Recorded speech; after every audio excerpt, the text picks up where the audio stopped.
What's up guys, my name is Kyle and welcome back to Tech Hunter. So today it is a little bit windy and there is kind of a storm going on or something. So you might hear a bit of wind noise now and then, but more importantly, you are here to see this PC that I am about to build. This PC is my first PC I am building with the new Zen 2 architecture. We've got the Ryzen 5 3600 processor. It's a 6-core 12-thread beast. In kind of single-threaded tasks, it's outperforming the competition by a landslide. It's outperforming AMD's old Zen Plus architecture. This is one hell of a little CPU for just under £190 in the UK. So absolute steal right now. Obviously partnering that, we've got a MSI B450 Tomahawk Motherboard. This is a great option at the moment for Zen 2. Obviously the biggest advantage of this MSI Tomahawk motherboard is the fact that we can update the BIOS of this motherboard without actually having a CPU in it, which can save a lot of time and also money because you don't have to buy a older Zen Plus CPU or first gen Ryzen CPU just to put in to update the BIOS and then maybe send that back or return it to a friend, or go through the whole rigmarole of trying to get the Athlon 200 GE sent out to you by AMD just so you can update your BIOS. But the B450 Tomahawk lets us just upgrade it without a CPU, which is why this thing becomes highly recommended right now with these latest Zen 2 CPUs. Partnering that, we've got the Gigabyte RTX 2070. This is a WindForce card. It's not the most top-end one, but it's got a triple fan design. It should keep our GPU pretty cool, and it is kind of an outgoing card. It is generally surplus to requirements by some people, but it's currently getting discounted. So at the moment, I believe you can pick up this model for £420, and there's a Zotac model I've seen for under £400. So this is getting a lot more affordable than it was, say, a month or two ago, which is a good sign. You can make the most of it and try and pick one of these up before they just get completely replaced by the new Super lineup. For storage, we've got a 500 gig or 480 gig SSD from Crucial. It's the BX500.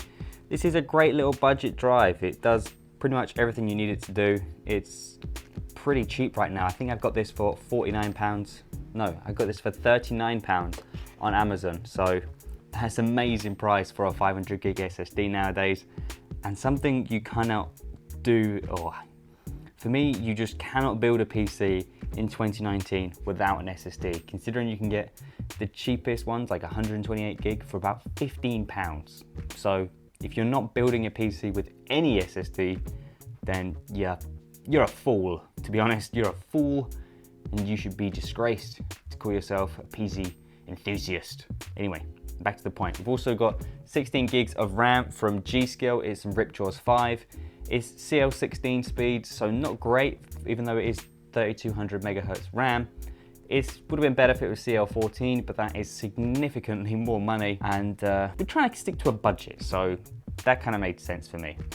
But kind of speaking of that budget, it kind of went a little bit out the window on the power supply. This is a Seasonic Focus Plus Platinum power supply. This is, I'd say it's a kind of overkill in a way. It's a 650 watt unit. I'd say fairly moderate, but the 80 plus platinum rating may be a little bit extreme for some people. But for me, I don't know. I think it's always better to spend a lot of money on a power supply early on. Say buy one close to £100 if you can. Try and get maybe some higher wattage, 80 plus gold or platinum ratings. And then you can keep that thing for literally up to maybe 10 years, providing nothing goes wrong with it. If you get something from Seasonic or EVGA, you get close to a 10-year warranty anyway. I think EVGA might even be lifetime. I'm not 100% sure. But I know Seasonic are at least 10-year warranty. So yeah, you're pretty much covered if you spend the money now on an expensive power supply than kind of buy one or two down the line. You've not really saved anything. But if you are interested in, I will leave some cheaper options down below, close to maybe the £60–70 mark if you want to save some money there and maybe spend it elsewhere. Maybe buy some extra fans for the case we're using, or kind of spend that money on maybe a better motherboard or some more RAM. It's up to you where you kind of want to spend your money. But I've decided to kind of put quite a bit of money into the power supply because I feel like it's a very efficient one. It's going to be a good thing to have with our efficient CPU and fairly efficient GPU. Should be a good PC to run around the clock. For the case, I've got the Phanteks P350X. This is a case I've wanted to do a build in for a very, very long time. This thing is under £60 and I believe is likely to get cheaper because Phanteks have just released, or are releasing very soon, I think it's the Phanteks P400H or something along those lines. It's basically like a mesh version of this case with also an RGB kind of LED fan upgrade as well. So yeah, I think it's kind of the similar design, but just with a new kind of redesigned front panel. So a lot of that probably will be very similar to this case interior wise, but this case for me is a really, really good looking case. It's quite compact considering it's a full size ATX case. And yeah, I just think it looks good for how much it costs. So I guess it's time for me to start building, get all this stuff inside that case, get my screwdriver and get to work. Time to roll that montage.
Right guys, this build is complete. It is up and running and I'll be honest, it is so quiet, this thing.